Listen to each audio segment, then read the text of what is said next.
March থেকে মে মাস পর্যন্ত চলা প্রজনন মৌসুমে বাবা মা উভয়েরই ২০ দিনেরও বেশি সময় ধরে তা দেওয়ার পর ডিম ফুটে বের হয় ৩ থেকে ৫টি ছানা। উত্তর চীনের ইনার মঙ্গোলিয়া স্বায়ত্তশাসিত অঞ্চলের রিড মার্শ জলাভূমিতে সম্প্রতি দেখা গেছে একজোড়া সাদা গলার সারস এবং তাদের ফুটফুটে দুটি ছানার পরম মমতায় বেড়ে ওঠার দৃশ্য। চীনের প্রথম শ্রেণীর রাষ্ট্রীয় সুরক্ষার অধীনে থাকা এই বিরল পাখিদের প্রজনন ও সন্তান লালন পালনের দৃশ্যটি যেন প্রকৃতির এক অনন্য উপহার। দর্শক, চলুন দেখে আসি রিড মার্শ জলাভূমিতে কি করছে এই হোয়াইট নেপড ক্রেন দম্পতি। উত্তর চীনের শানসি প্রদেশের তাথং সিটির একটি নদী তীরবর্তী এলাকা। সম্প্রতি সেখানে এক আলোকচিত্রপ্রেমীর ক্যামেরায় ধরা পড়েছে ধূসর বকের ছানাদের ডিম ফুটে বের হওয়া থেকে শুরু করে ধাপে ধাপে বেড়ে ওঠার পুরো প্রক্রিয়া। মার্চ থেকে মে মাস পর্যন্ত চলা প্রজনন মৌসুমে বাবা মা উভয়েরই ২০ দিনেরও বেশি সময় ধরে তা দেওয়ার পর ডিম ফুটে বের হয় ৩ থেকে ৫টি ছানা। ভিডিওর শুরুতে দেখা যায় সদ্য জন্ম নেওয়া 4টি ছানা নরম তুলতুলে পালক গায়ে জড়িয়ে একে অপরকে আঁকড়ে ধরে রয়েছে, আর তাদের মা বাবা এক মুহূর্তের জন্য বাসা ছেড়ে না গিয়ে চারপাশের শত্রুর উপর কড়া নজর রাখছে। দিন যাওয়ার সাথে সাথে ছানাগুলোর সেই নরম তুলতুলে পালকগুলো খসে পড়তে থাকে।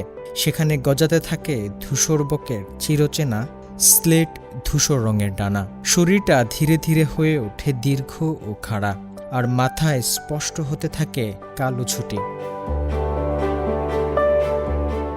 জন্মের শুরুর দিকে নিজের পায়ে দাঁড়াতে বা শিকার করতে না পারা এই ছানাগুলোর সম্পূর্ণ সুরক্ষার দায়িত্ব পরম মমতায় কাঁধে তুলে নেয় তাদের বাবা মা। ধূসর বকের এই পারিবারিক আবহের বিপরীতে এক অভূতপূর্ব ও বিরল ঘটনার সাক্ষী হয়েছে পূর্ব চীনের চিয়াংশি প্রদেশের ঈশান প্রকৃতি সংরক্ষণাগার।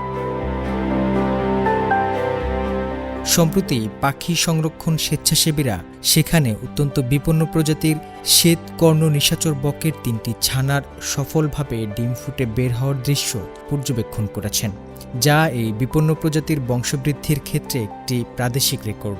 নিশাচর পাখি হওয়ায় এই বকগুলোকে সাধারণত মানুষের চোখে সহজে দেখাই যায় না, আর তার উপর তাদের প্রজনন কার্যক্রমের স্পষ্ট ও নিখুঁত রেকর্ড পাওয়া তো আরও দুর্লভ। এই বিরল ছানাগুলো যেন নিরাপদে প্রকৃতির বুকে বড় হতে পারে, সেজন্যই ইতিমধ্যেই ঈশান সংরক্ষণাগারের টহল কয়েক গুণ বাড়ানো হয়েছে। স্বেচ্ছাসেবীরা এখন দিনরাত পালাক্রমে তাদের উপর কড়া নজর রাখছেন। একই সাথে এই অতি বিপন্ন প্রজাতিটিকে বিলুপ্তির হাত থেকে বাঁচাতে পুরোদমে চলছে বৈজ্ঞানিক গবেষণা ও তথ্য সংগ্রহের কাজ।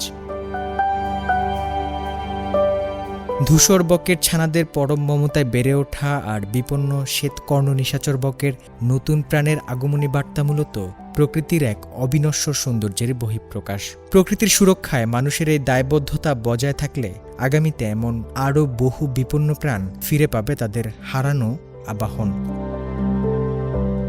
হোসনে মোবারক সৌরভ, সিএমজি বাংলা।